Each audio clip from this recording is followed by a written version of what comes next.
झगड़ा एक निबेड़ो राम,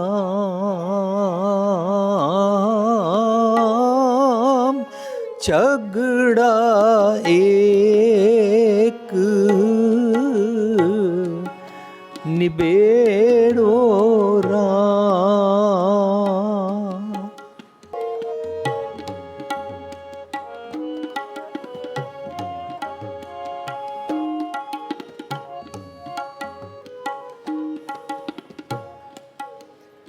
झगड़ा एक निबेड़ो राम, झगड़ा एक निबेड़ो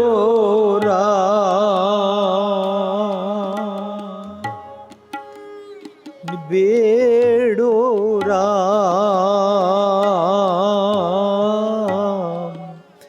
निबेड़ो राम,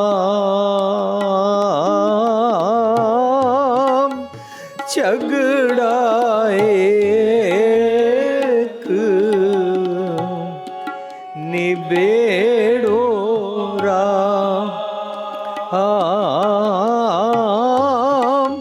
झगड़ा एक निबेड़ो राम, निबेड़ो राम, निबेड़ो राम, निबेड़ो राम, निबेड़ो राम, निबेड़ो राम, निबेड़ो राम, झगड़ा एक निबेड़ो राम, झगड़ा एक निबेड़ो राम।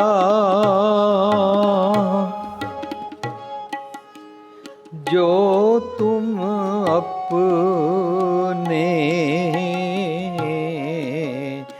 जन स्यों का,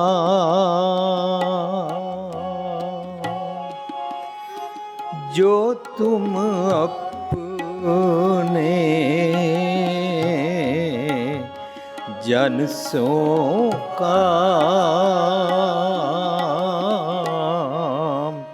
जन स्यों काम,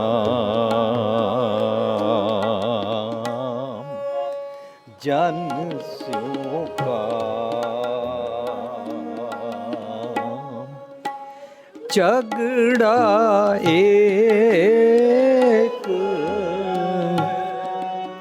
निबेड़ो राम,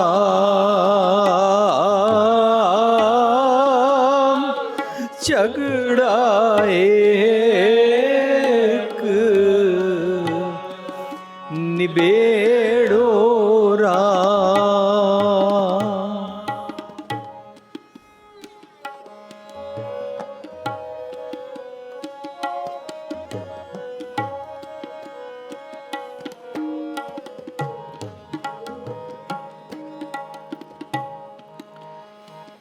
ए मन बड़ा कि जासमा मन मानिया, ए मन बड़ा कि जासु मन मानिया, राम बड़ा के राम जानिया,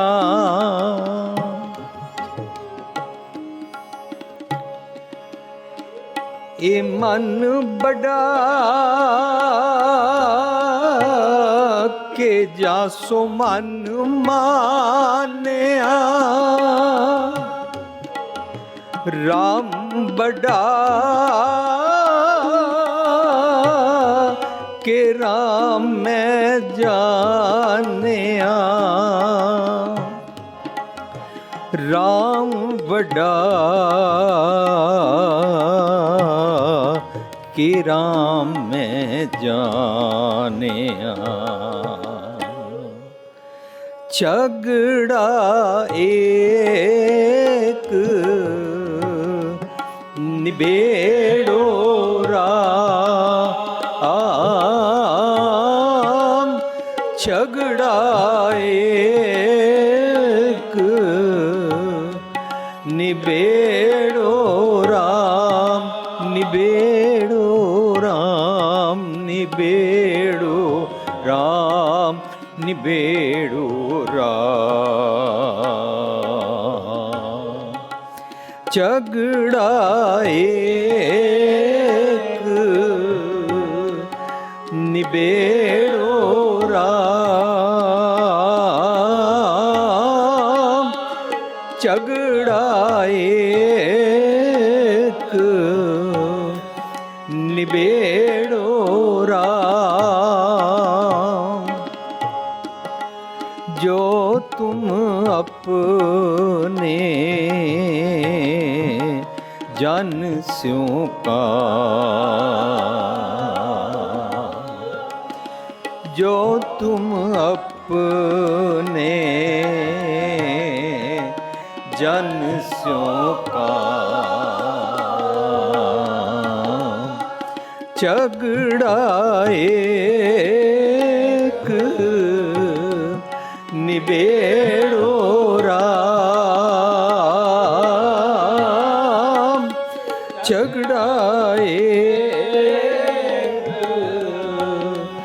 निबेड़ो राम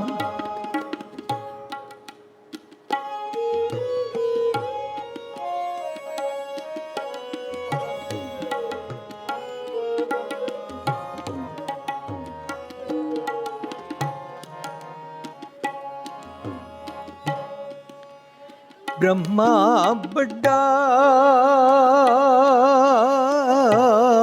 के जास उपाया वेद बड़ा के जहाँ ते आया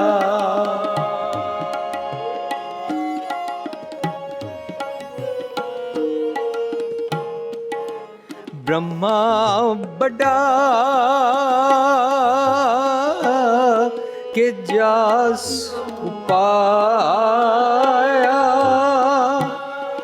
वेद बड़ा के जाते आया वेद बड़ा के जहाँ ते आया झगड़ा एक निबेड़ो राम झगड़ा एक निबेड़ो राम जो तुम अपने जन स्यों का जो तुम अपने जन स्यों का झगड़ा एक निबेड़ो राम झगड़ा एक निबेड़ो राम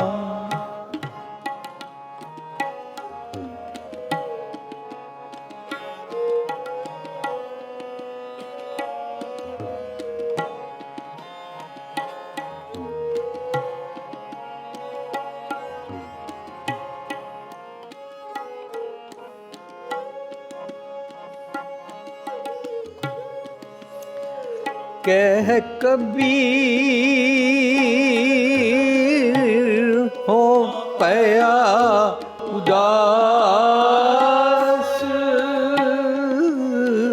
कह कबीर हो पया उदास, तीरथ बड़ा के हर का दास, तीरथ बड़ा के हर का दास, झगड़ा एक निबेड़ो राम, झगड़ा एक निबेड़ो राम, जो तुम अपने जन सो काम, जो तुम अपने जन सो काम, झगड़ा एक निबेड़ो राम, झगड़ा एक निबेड़ो राम, झगड़ा एक निबेड़ो राम, जो तुम अपने जन सो काम,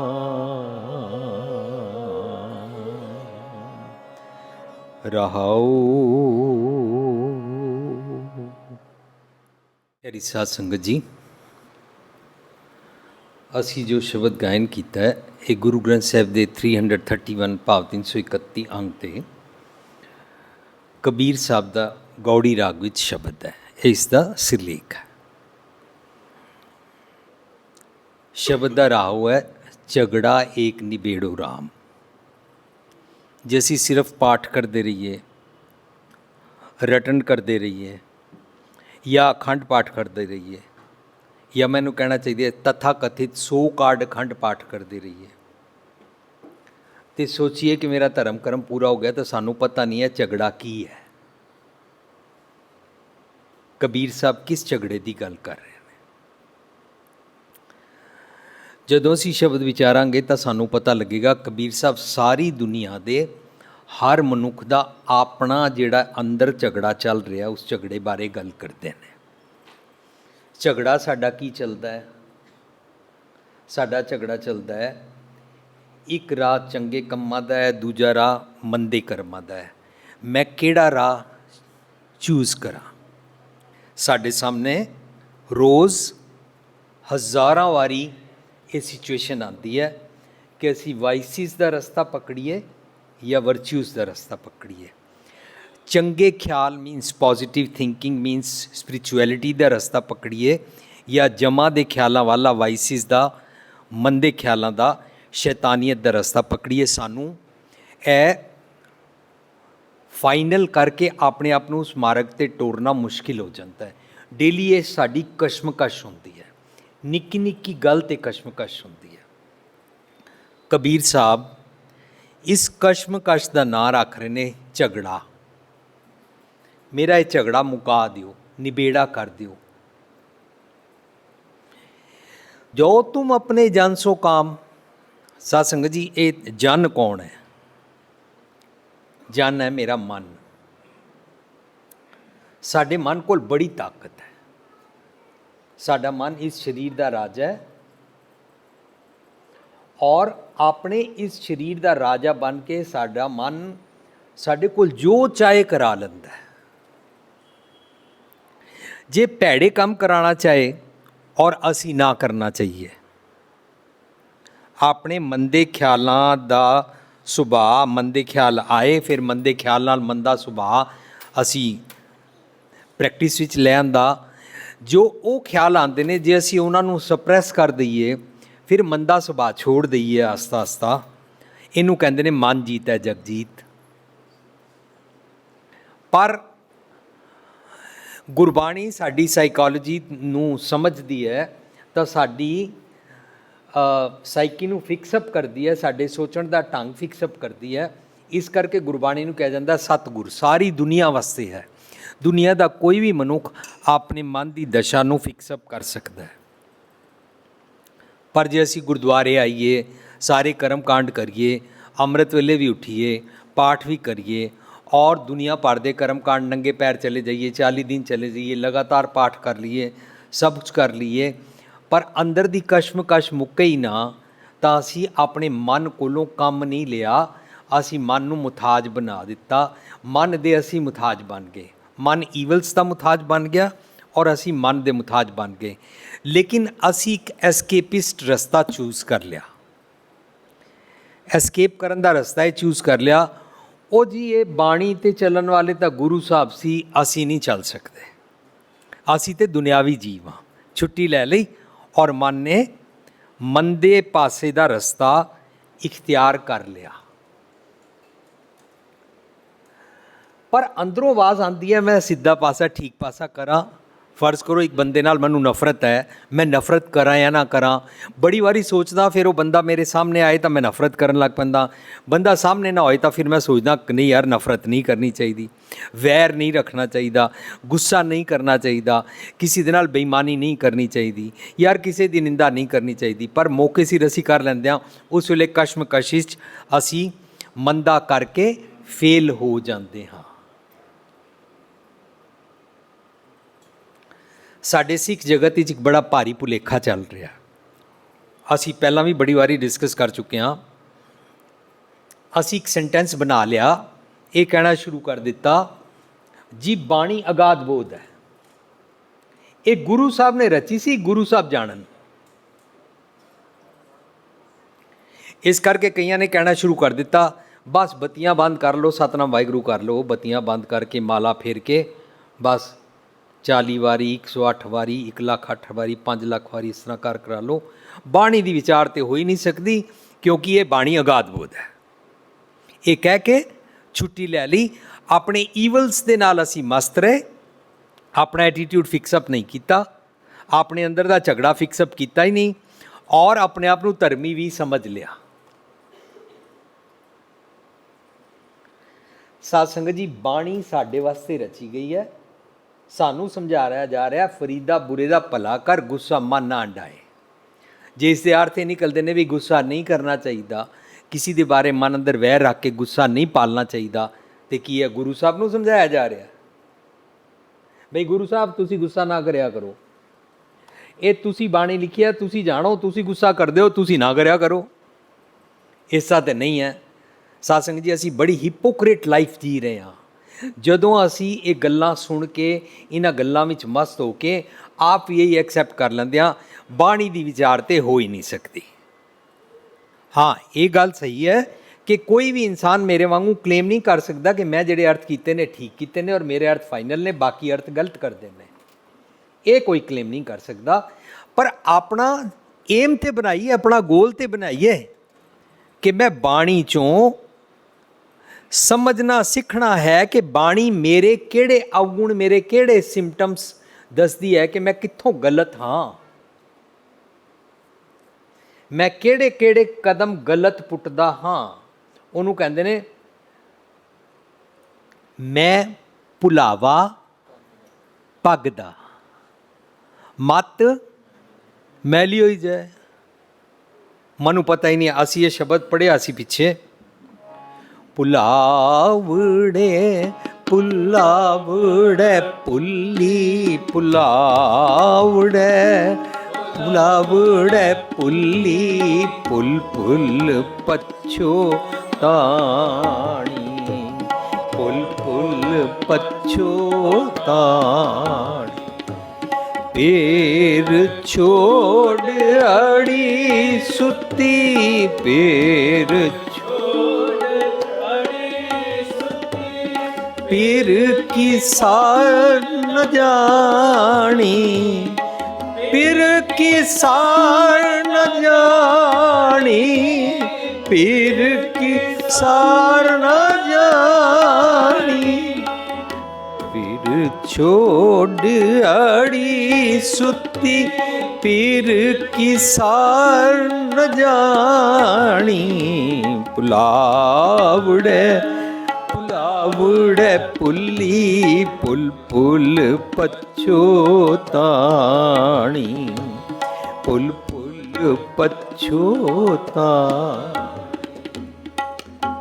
ਹਮੇਸ਼ਾ ਮੈਂ ਆਪਣੇ ਮਨ ਕੀ ਮਤ ਦੇ ਕਾਰਨ ਭੁੱਲਦਾ ਹਾਂ ਔਰ ਮਨ ਮੈਨੂੰ ਇਨਸਪਾਇਰ ਕਰਦਾ ਮੰਦੇ ਰਸਤੇ 'ਤੇ ਟੁਰਨ ਵਾਸਤੇ। ਮੈਂ ਭੁੱਲ ਕੇ ਬਾਅਦ ਵਿੱਚ ਰਿਗਰੈਟ ਕਰਦਾ, ਗਿਲਟ ਫੀਲ ਕਰਦਾ, ਪਛਤਾਉਂਦਾ ਵੀ ਹਾਂ। ਪਰ ਪੀਰ ਛੋੜ ਅੜੀ ਸੁੱਤੀ, ਮੈਂ ਸੱਚ ਦਾ ਰਸਤਾ ਛੋੜਿਆ ਹੋਇਆ। ਪੀਰ ਕੀ ਸਾਰ ਨਾ ਜਾਣੀ, ਮੈਨੂੰ ਪਤਾ ਨਹੀਂ ਹੈ ਜੇ ਮੈਂ ਸੱਚ ਦੇ ਰਸਤੇ 'ਤੇ ਟੁਰਾਂ, ਭੁੱਲਾਂ ਨਾ, ਤਾਂ ਮੈਨੂੰ ਫਾਇਦਾ ਹੋ ਸਕਦਾ ਹੈ।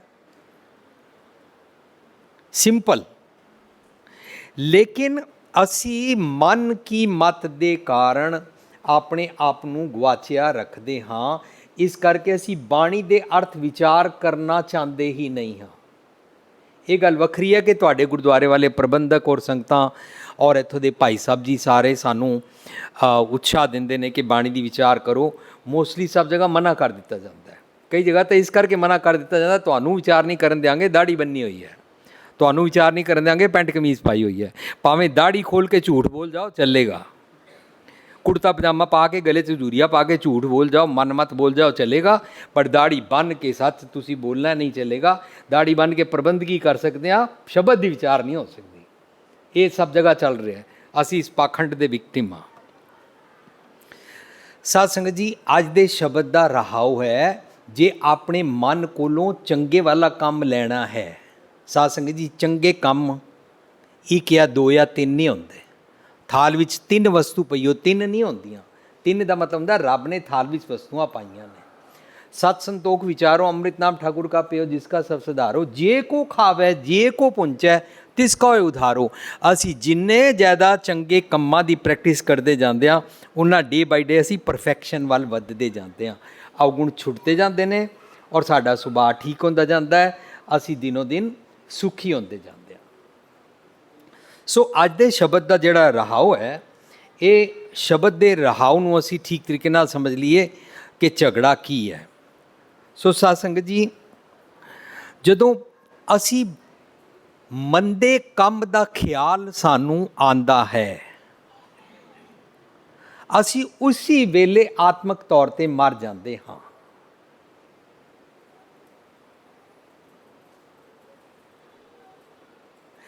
ਔਰ ਜਦੋਂ ਅਸੀਂ ਚੰਗਾ ਖਿਆਲ ਸੋਚਦੇ ਹਾਂ, ਚੰਗਾ ਕਰਨਾ ਚਾਹੁੰਦੇ ਹਾਂ, ਤੇ ਜੰਮਦੇ ਹਾਂ। ਸੋ ਇਹ ਪਲ ਪਲ ਦਾ ਸਾਡਾ ਰੋਜ਼ ਦਾ ਜੰਮਣ ਮਰਨ ਹੈ। ਇਸ ਜੰਮਣ ਮਰਨ ਕਿ ਮੈਂ ਕਦੀ ਚੰਗਾ ਕਰਦਾ, ਕਦੇ ਮੰਦਾ ਕਰਦਾ, ਕਦੇ ਜੰਮ ਜਾਂਦਾ, ਕਦੇ ਮਰ ਜਾਂਦਾ। ਮੈਨੂੰ ਉਹ ਵਾਲਾ ਘਰ ਬਖਸ਼ ਦਿਓ ਨਾ, ਨਾਨਕ ਬੱਦਾ ਘਰ ਤਾਂ ਜਿੱਥੇ ਮੀਰਤ ਨਾ ਜਨਮ ਜ਼ਰਾ, ਜਿੱਥੇ ਨਾ ਬੁਢਾਪਾ ਆਉਂਦਾ ਹੈ, ਨਾ ਜੰਮਦੇ ਆ ਨਾ ਮਰਦੇ ਆ। ਹਮੇਸ਼ਾ ਲਈ ਮੈਨੂੰ ਅਬਚਲ ਨਗਰ ਗੋਬਿੰਦ ਗੁਰੂ ਕਾ ਦੇ ਦਿਓ। ਹਮੇਸ਼ਾ ਲਈ ਮੈਨੂੰ ਅੰਦਰ ਦਾ ਕਰਤਾਰਪੁਰ ਕਰਤਾ ਵਸੇ ਦਾ ਟਿਕਾਣਾ ਦੇ ਦਿਓ। ਮੈਨੂੰ ਸਟੈਬਿਲਿਟੀ ਬਖਸ਼ ਦਿਓ, ਮੇਰਾ ਇਹ ਝਗੜਾ ਨਿਬੇੜ ਦਿਓ। ਸੋ ਜਿਹੜਾ ਅਸੀਂ ਪਲ ਪਲ ਜੰਮਦੇ ਮਰਦੇ ਹਾਂ ਚੰਗੇ ਮੰਦੇ ਕਰਮਾਂ ਕਰਕੇ, ਇਹੀ ਕਸ਼ਮਕਸ਼ ਗੁਰੂ ਸਾਹਿਬ ਇੱਕ ਜਗ੍ਹਾ ਕਹਿੰਦੇ ਨੇ, ਮੂਰਖ ਗਣਤ ਗਣਾਏ ਝਗੜਾ ਪਾਇਆ। ਮੇਰਾ ਮਨ ਮੂਰਖ ਹੈ ਔਰ ਇਹ ਇਹਨਾਂ ਚੱਕਰਾਂ ਵਿੱਚ ਪੈਂਦਾ ਹੈ, ਝਗੜਾ ਪਾ ਲੈਂਦਾ। ਸਤਿਗੁਰ ਹੱਥ ਨਿਬੇੜ ਝਗੜ ਚੁਕਾਇਆ। ਸਾਧ ਸੰਗਤ ਜੀ, ਸਤਿਗੁਰ ਕੌਣ ਹੈ? ਅਸੀਂ ਰੁਮਾਲੇ ਨੂੰ, ਇਹਨਾਂ ਕਾਗਜ਼ਾਂ ਨੂੰ, ਇਸ ਪੀੜੇ ਨੂੰ ਤੇ ਸਤਿਗੁਰ ਮੰਨਦੇ ਨਹੀਂ। ਅਸੀਂ ਸਰੀਰਕ ਕਿਸੇ ਨੂੰ ਸਤਿਗੁਰ ਮੰਨਦੇ ਨਹੀਂ। ਸਾਰੀ ਦੁਨੀਆ ਵਿਜ਼ਡਮ ਨੂੰ ਫੋਲੋ ਕਰਦੀ ਹੈ। ਇਸ ਕਰਕੇ ਗੁਰਮਤਿ ਦਾ ਸਿਧਾਂਤ ਹੈ, ਅਸੀਂ ਸ਼ਬਦ ਗੁਰੂ ਨੂੰ ਸਤਿਗੁਰ ਮੰਨਦੇ ਹਾਂ। ਸ਼ਬਦ ਗੁਰੂ ਔਰ ਗੁਰਬਾਣੀ ਅੰਦਰ ਗੁਰ ਪਰਮੇਸ਼ਰ ਇੱਕੋ ਜਾਨ ਰੱਬ ਨੂੰ ਇੱਕੋ ਮੰਨਿਆ ਜਾਂਦਾ ਹੈ। ਰੱਬ ਜੀ ਕਿੱਥੇ ਨੇ? ਅਸੀਂ ਆਸਮਾਨ ਤੇ ਕਿੱਥੇ 7ਵੇਂ ਆਸਮਾਨ ਤੇ ਬੈਠੇ ਹੋਏ ਪਰਲੋਕ ਵਿੱਚ ਬੈਠੇ ਰੱਬ ਜੀ ਨੂੰ ਤੇ ਮੰਨਦੇ ਨਹੀਂ ਆ। ਗੁਰਮਤ ਦਾ ਬੇਸਿਕ ਸਿਧਾਂਤ ਹੈ ਫਰੀਦਾ ਖਾਲਕ ਖਲਕ ਮੈਂ ਖਲਕ ਵਸੈ ਰੱਬ ਮਾਏ। ਇਸ ਤਰ੍ਹਾਂ ਹੀ ਗੁਰੂ ਫਰੀਦ ਜੀ ਸਮਝਾਉਂਦੇ ਨੇ, ਫਰੀਦਾ ਜੰਗਲ ਜੰਗਲ ਕਿਆ ਭਾਵੇਂ ਮਣਕੰਡਾ ਮੋੜੇ ਵਸੀ ਰੱਬ ਹਿਆਲੀ ਹੈ। ਤੇਰੇ ਹਿਰਦੇ 'ਚ ਰੱਬ ਜੀ ਵਸਦੇ ਨੇ, ਜੰਗਲ ਕਿਆ ਢੂੰਡੇ, ਬਾਹਰ ਕੀ ਲੱਭਣ ਜਾਣਾ ਹੈ। ਸੋ ਅਸੀਂ ਬੇਸਿਕ ਸਿਧਾਂਤ ਗੁਰਮਤ ਦਾ ਸਮਝਦੇ ਹਾਂ, ਜਦੋਂ ਵੀ ਰੱਬ ਦੀ ਗੱਲ ਕੀਤੀ ਜਾਏਗੀ ਮੇਰੇ ਅੰਦਰ ਵਸਦੇ ਰੱਬ ਦੀ ਗੱਲ ਕੀਤੀ ਜਾਏਗੀ, ਬਾਹਰ ਵਾਲੇ ਕਿਸੇ ਦੀ ਨਹੀਂ। ਜਦੋਂ ਮੇਰੇ ਅੰਦਰ ਵਸਦੇ ਰੱਬ ਜੀ ਦੀ ਗੱਲ ਕੀਤੀ ਜਾਏਗੀ, ਰੱਬ ਜੀ ਦੇ ਮੁਖਾਰਬਿੰਦ ਤੋਂ ਜਿਹੜੀ ਆਵਾਜ਼ ਨਿਕਲਦੀ ਹੈ ਉਹਨੂੰ ਗੁਰਮੁਖ ਨਾਦੰ ਗੁਰਮੁਖ ਵੇਦੰ ਕਹਿੰਦੇ ਨੇ, ਵੇਦ ਕਹਿੰਦੇ ਨੇ। ਰੱਬ ਜੀ ਦੇ ਅੰਦਰੋਂ ਜਿਹੜੀ ਆਵਾਜ਼ ਆਉਂਦੀ ਹੈ ਉਹਨੂੰ ਰੱਬ ਦੀ ਗੱਲ, ਸਤਿਗੁਰ ਦੀ ਗੱਲ ਕਹਿੰਦੇ ਨੇ। ਰੱਬ ਅਤੇ ਗੁਰੂ ਇੱਕੋ ਕਹਿਲਾਂਦਾ ਹੈ। ਸੋ ਹਰ ਕਿਸੇ ਦੇ ਅੰਦਰੋਂ ਜਦੋਂ ਆਵਾਜ਼ ਆਉਂਦੀ ਹੈ ਨਾ, ਇਹ ਕੰਮ ਮਤ ਕਰ, ਉਸ ਨੂੰ ਰੱਬ ਜੀ ਦੀ ਆਵਾਜ਼ ਕਹਿੰਦੇ ਨੇ। ਅੰਦਰੋਂ ਜਿਹੜੀ ਆਵਾਜ਼ ਆਉਂਦੀ ਹੈ ਉਹਨੂੰ ਸਤਿਗੁਰ ਦੀ ਆਵਾਜ਼ ਕਹਿੰਦੇ ਨੇ। ਅੰਦਰੋਂ ਜਿਹੜੀ ਆਵਾਜ਼ ਆਉਂਦੀ ਹੈ ਉਹਨੂੰ ਖੁਦਾਈ ਪੈਗਾਮ ਕਹਿੰਦੇ ਨੇ। ਅੰਦਰੋਂ ਜਿਹੜੀ ਆਵਾਜ਼ ਆਉਂਦੀ ਹੈ ਉਹਨੂੰ ਧੁਰ ਕੀ ਬਾਣੀ ਕਹਿੰਦੇ ਨੇ। ਉਹ ਆਵਾਜ਼ ਆਉਂਦੀ ਹੈ ਪਹਿਲਾਂ ਕਿ ਇਹ ਵਾਲਾ ਕੰਮ ਨਾ ਕਰ, ਪਰ ਅਸੀਂ ਉਸ ਗੱਲ ਨੂੰ ਸਪਰੈਸ ਕਰ ਦਿੰਦੇ ਹਾਂ ਅਤੇ ਫਿਰ ਅਸੀਂ ਆਪਣੇ ਮਾੜੇ ਮੰਦੇ ਖਿਆਲਾਂ ਵਾਲੇ ਕੁੜਿਆਰ ਮੈਲੇ ਮਨ ਦੀ ਗੱਲ ਸੁਣ ਲੈਂਦੇ ਹਾਂ ਔਰ ਮੰਦੇ ਪਾਸੇ ਭੈੜੇ ਪਾਸੇ ਨੂੰ ਅਡੋਪਟ ਕਰ ਲੈਂਦੇ ਹਾਂ। ਸੋ ਹੁਣ ਅਸੀਂ ਅੱਜ ਦੇ ਸ਼ਬਦ 'ਚੋਂ ਬਹੁਤ ਸਾਰੀਆਂ ਟਰਮਸ ਐਸੀਆਂ ਨੇ ਜਿਹੜੀਆਂ ਕਾਫੀ ਡਿਫੀਕਲਟ ਵੀ ਨੇ, ਔਰ ਸ਼ਬਦ ਦੀ ਜਿਹੜੀ ਥਾਟ ਪ੍ਰੋਸੈਸ ਹੈ ਉਹ ਸਮਝਣ ਵਾਸਤੇ ਸਾਨੂੰ ਇਹ ਸਮਝਣਾ ਹੈ ਕਿ ਮੈਨੂੰ ਸਮਝਾਇਆ ਜਾ ਰਿਹਾ, ਜੇ ਤੈਨੂੰ ਆਪਣੇ ਅੰਦਰ ਦੇ ਮਨ ਕੋਲੋਂ ਕੰਮ ਹੈ ਨਾ ਤਾਂ ਤੂੰ ਫਿਰ ਝਗੜਾ ਨਿਬੇੜ। ਇਹ ਮਨ ਕਿਹੜੇ ਵੱਲ ਹੈ? ਸਾਧ ਸੰਗਤ ਜੀ, ਸਾਡੇ ਮਨ ਨੂੰ ਜਦੋਂ ਇਹ ਭੈੜੇ ਵਾਲਾ ਹੁੰਦਾ ਹੈ, ਇਸ ਨੂੰ ਸਤਿਗੁਰ ਦੀ ਮੱਤ ਦੇ ਕੇ ਚੰਗੇ ਵਾਲਾ ਬਣਾਇਆ ਜਾਂਦਾ ਹੈ। ਇਹਨੂੰ ਕਹਿੰਦੇ ਨੇ ਹਰ ਜਨ ਐਸਾ ਚਾਹੀਏ ਜੈਸਾ ਹਰ ਹੀ ਹੋਏ। ਇਹਦਾ ਮਤਲਬ ਜਿਹੜੀ ਅੰਦਰੋਂ ਰੱਬ ਜੀ ਦੀ ਆਵਾਜ਼ ਆਉਂਦੀ ਹੈ ਨਾ, ਉਹ ਸਾਡੀ ਕੌਨਸ਼ੀਅਸ ਦੀ ਆਵਾਜ਼ ਹੀ ਹੁੰਦੀ ਹੈ। ਉਹ ਮੇਰੇ ਐਲੀਵੇਟਿਡ ਮਨ ਦੀ ਹੁੰਦੀ ਹੈ।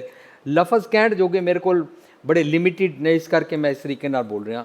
ਮੇਰਾ ਜਿਹੜਾ ਮਨ ਰੱਬ ਜੀ ਨਾਲ ਆਲਰੇਡੀ ਇਕਮਿਕ ਹੈ। ਜਦੋਂ ਮੈਂ ਬਚਪਨ ਵਿੱਚ ਪੈਦਾ ਹੋਇਆ, ਅਸੀਂ ਸਭ ਪੈਦਾ ਹੋਏ, ਅਸੀਂ ਨਿਰਵੈਰ ਪੈਦਾ ਹੁੰਦੇ ਹਾਂ। ਸਾਡਾ ਕਿਸੇ ਨਾਲ ਅਮੀਰੀ ਗਰੀਬੀ ਦਾ ਕੋਈ ਝਗੜਾ ਨਹੀਂ ਹੁੰਦਾ, ਤੇਰ ਮੇਰ ਦਾ ਕੋਈ ਝਗੜਾ ਨਹੀਂ ਹੁੰਦਾ। ਸਾਡੇ ਮਨ ਅੰਦਰ ਇਹ ਹਿੰਦੂ ਹੈ, ਮੁਸਲਮਾਨ ਹੈ, ਸਿੱਖ ਈਸਾਈ ਹੈ, ਐਸਾ ਕੋਈ ਝਗੜਾ ਨਹੀਂ ਹੁੰਦਾ। ਅਸੀਂ ਨਿਰਵੈਰ ਨਿਰਮਲ ਪੈਦਾ ਹੁੰਦੇ ਹਾਂ, ਪਰ ਉਸ ਤੋਂ ਬਾਅਦ ਸਾਡਾ ਮਨ ਇਸ ਦੁਨੀਆ ਤੋਂ ਮੈਲ ਕਲੈਕਟ ਕਰਦਾ ਰਹਿੰਦਾ ਹੈ, ਮੈਲਾ ਹੋ ਜਾਂਦਾ ਹੈ। ਇਹ ਮੈਲਾ ਮਨ ਤੇ ਮੈਨੂੰ ਕੁਝ ਕਰਨ ਨਹੀਂ ਦਿੰਦਾ। ਜਿਹੜਾ ਅੰਦਰ ਵਸਦੇ ਰੱਬ ਵਾਲਾ ਚੰਗੇ ਵਾਲਾ ਮਨ ਹੈ, ਜੇ ਇਹਦੇ ਕੋਲੋਂ ਤੂੰ ਕੰਮ ਲੈਣਾ ਹੈ, ਜੋ ਤੁਮ ਆਪਣੇ ਜਨ ਸੋ ਕੰਮ ਵੀ ਇੱਕ ਨਹੀਂ ਹੈ, ਅਨੇਕਾਂ ਕੰਮ ਨੇ। ਮੈਂ ਚਾਹੁੰਦਾ ਵਾਂ ਮੈਨੂੰ ਸੰਤੋਖ ਦਿੱਤਾ ਜਾਏ, ਅੰਦਰੋਂ ਸੰਤੋਖ ਮੈਨੂੰ ਮਿਲੇਗਾ।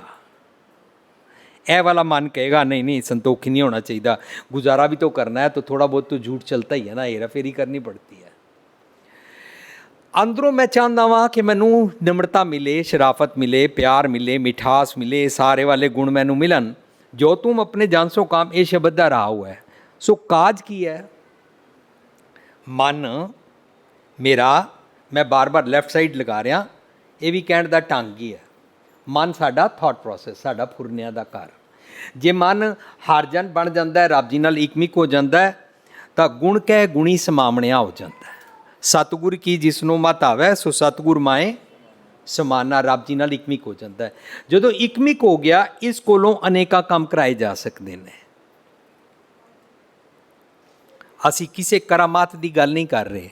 जदों मेरा मन मंदे वाला सीधे पासे पै गया, रब जी नाल इकमिक हो गया, हुण इहदे कोलों अनेकां काम कराए जा सकते हैं। मैनू नम्रता बख्शो ना, मैनू मिठा बोलना बख्शो ना, मैं डोलिया ना करा ना, मैं वैर ना करया करा ना, मैं वितकरा ना करया करा, ऐसे अनेकां काम कराए जा सकते हैं। जदों साडा मन निकम्मे काम सोचदा है, उस अवस्था नू नीच कहते हैं, उस अवस्था नू अछूत कहते हैं। जिहड़ा नीच हुंदा है, असीं पढ़दे हां नामदेव जी, ਮੰਦਰ ਚੋਂ ਧੱਕੇ ਪੈਣ ਦੀ ਗੱਲ ਸੁਣਦੇ ਹਾਂ।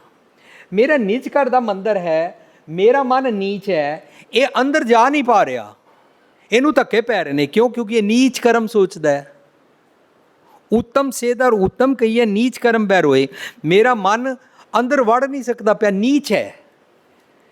ਇਹਦਾ ਮਤਲਬ ਮੇਰੇ ਮਨ ਨੂੰ ਨੀਚੋਂ ਉੱਚ ਕਰਨਾ ਹੈ।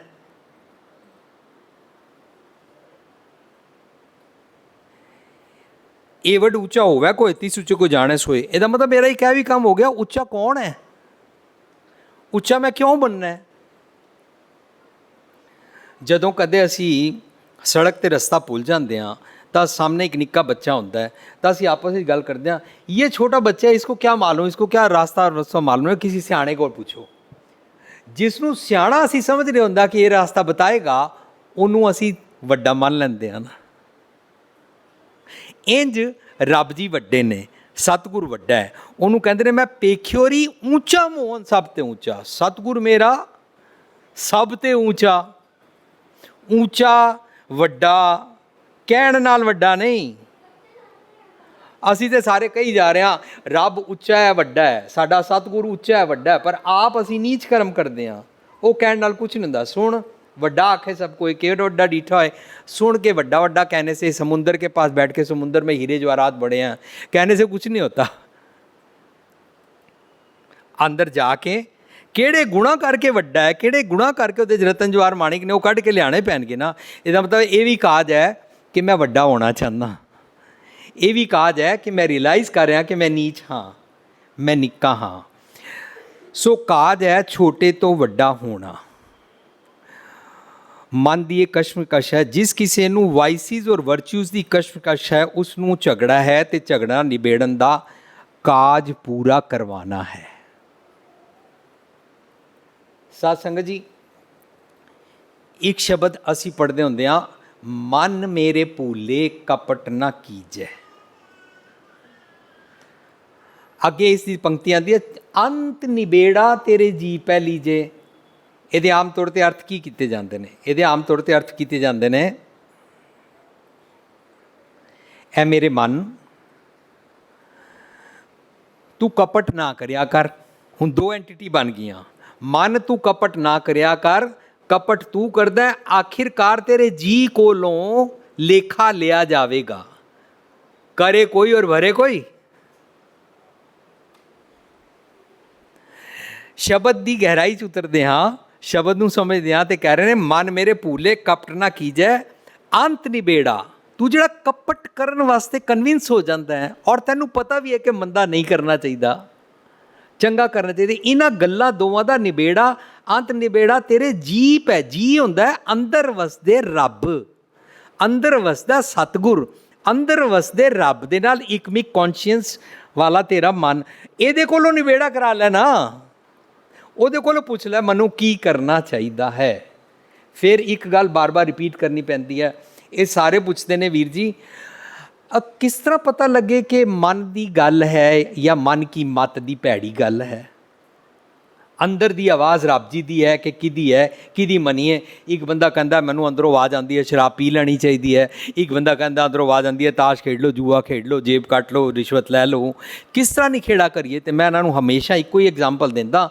ਤੁਸੀਂ ਆਪਣੀ ਜੌਬ 'ਤੇ ਜਾਣਾ ਹੈ, ਬੜੀ ਮੁਸ਼ਕਿਲ ਜੌਬ ਮਿਲੀ ਹੈ, ਔਰ ਤੁਹਾਡੇ ਸਾਹਮਣੇ ਟਾਈਮ ਪ੍ਰੋਜੈਕਟ ਹੈ, ਔਰ ਤੁਸੀਂ ਟਾਈਮ ਸਿਰ ਆਫਿਸ ਵੀ ਪਹੁੰਚਣਾ ਹੈ, ਰਸਤੇ ਟ੍ਰੈਫਿਕ भी है।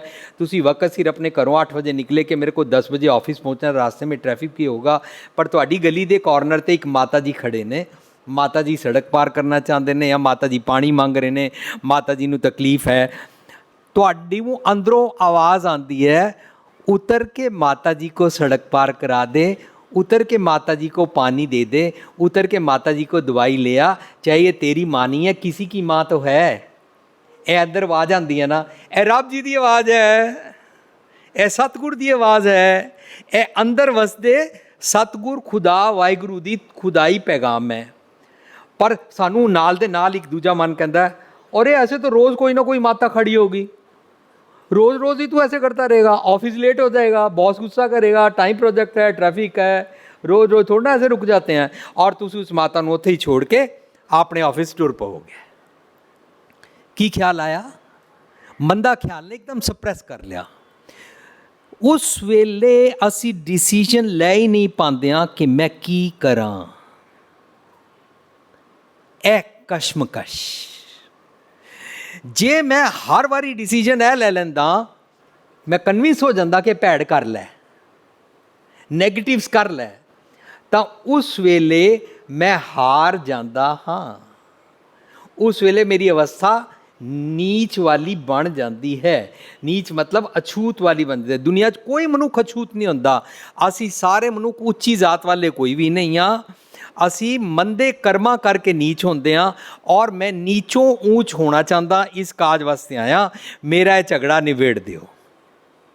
बड़े सारे लोग पूछते हैं, अजी ईमानदारी कमाई होनी चाहिए, पढ़ाई करनी चाहिए, किसी से बेईमानी नहीं करनी चाहिए। वीर जी धर्म कर्म की क्या जरूरत है? तो हुण सोचना पेगा धर्म कर्म की ये जरूरत है कि मैं निखेड़ा तो कर सकां कि मैनूं किहड़े काम रोज़ करने चाहिए ने, कि मैं रोज़ अपने शरीर, अपने मकान, अपने पैसे, अपने टब्बर तक महदूद हाँ।